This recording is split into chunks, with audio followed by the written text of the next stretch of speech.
1680년 5월 도쿠가와 막부의 4대 쇼군인 이에스나가 후계자 없이 중태에 빠지자 그의 배다른 동생인 도쿠가와 츠나요시가 그의 후사로 내정됩니다. 같은 달 이에스나가 40세로 사망하면서 일본 조정으로부터 내대신 및 우군 위대장의 직위를 받은 뒤 곧바로 5대 쇼군에 취임합니다. 그는 취임하자마자 다이로, 즉 장군의 보좌관으로 그때까지 막부의 정치를 주도하고 있던 사카이 다다키요를 파면하고 막정을 장악합니다. 그리고 그가 장군이 되기 전에 번주로 있던 다테바야시 번의 가신들을 대거 막부로 영입합니다.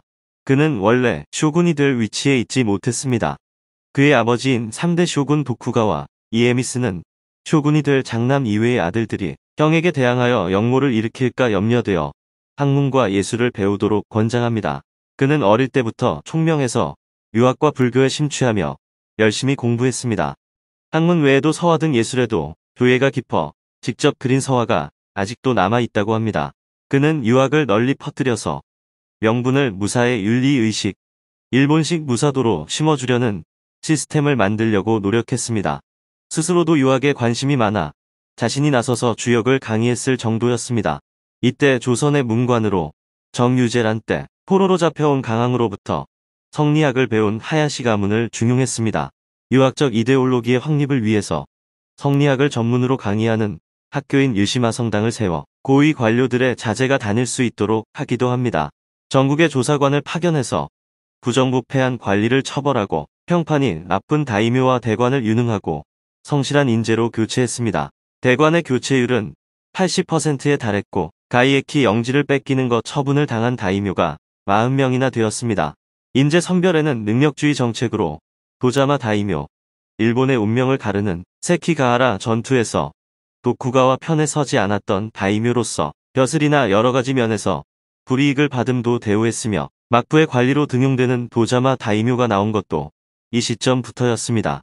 츠나요시가 후대에 색다른 평가를 받는 일은 1687년경부터 그가 행한 이른바 생류연민령에 있습니다.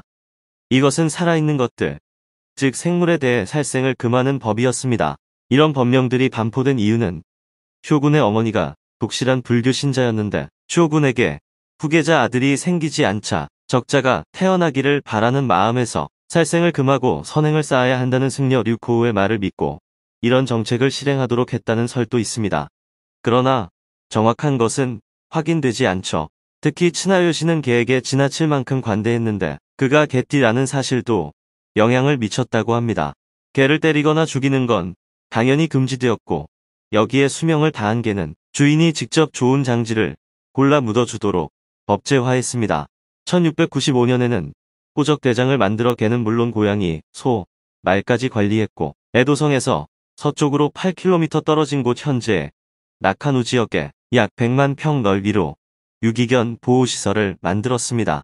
떠돌이개 약 10만 마리를 치료하고 먹여주며 재워주는 관청도 설치합니다. 개를 먹이는데 연간 금 9만 8천 냥이 들었는데 이것은 막부 1년 수입의 11%에 해당하는 금액이죠. 처음에는 단지 애완동물을 잘 보살피라는 권유의 측면이 강했지만 당연히 민간에서는 시행되지 못했고 그래서 점차 법으로 강제하는 일이 벌어집니다. 이후 닭 조개, 새우 요리를 금하더니 60회의 포고령이 더해지면서 조개, 장어 등의 채취, 판매까지 금지되었습니다. 급기야는 어떤 생물이든 학대하면 인간이 처벌받는 법으로 발전합니다. 닭을 키우는 것은 괜찮지만 달걀을 먹는 것은 금지되었습니다. 원래 일본인에게는 695년 뱀무 천황이 반포한 법령으로 육식이 금지되어 있었습니다. 그런데 이제는 그것이 어류나 심지어 조류까지 확대된 겁니다.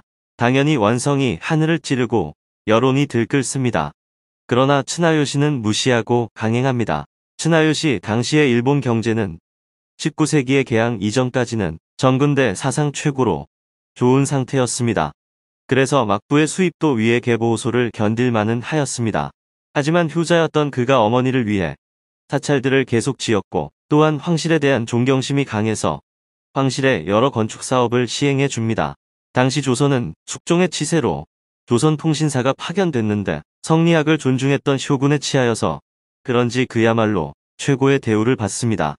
특히 통신사의 접대를 책임졌던 서일본 방면의 다이묘들은 엄청난 경제적 고통을 감내해야 했죠.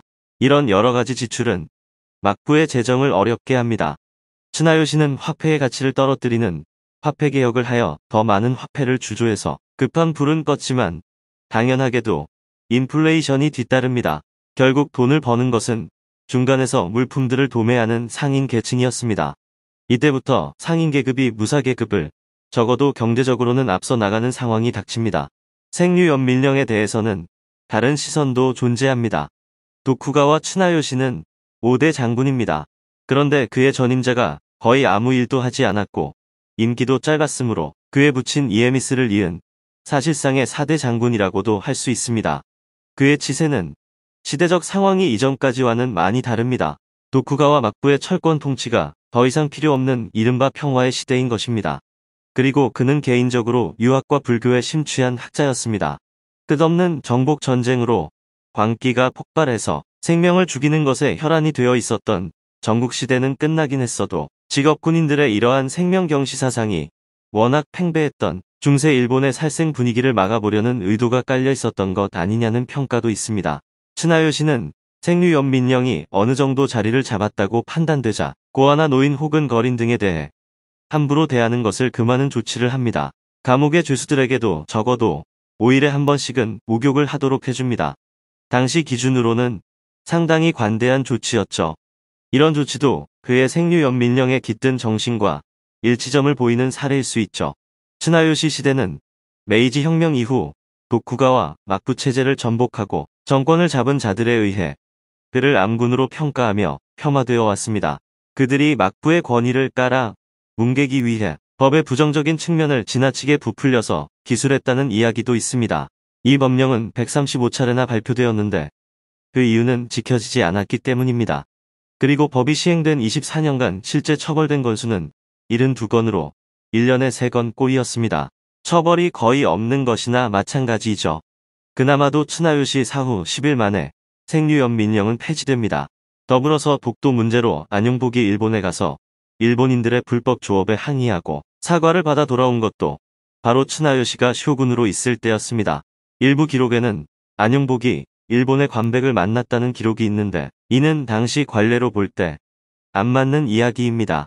숙종실록에 의하면 안용복이 만났던 인물은 백기주 도토리 현의 영주였고 안용복은 일본을 잘 몰라서 백기주를 애도로 착각하고 있었습니다. 그 후 여러 차례의 서신이 왕래하고 복잡한 일들이 벌어진 끝에 1696년 숙종 22년 1월 일본 막부는 울릉도, 독도를 조선의 영토로 인정하고 일본 어민의 도애와 어업 활동을 금지하기로 결정했습니다.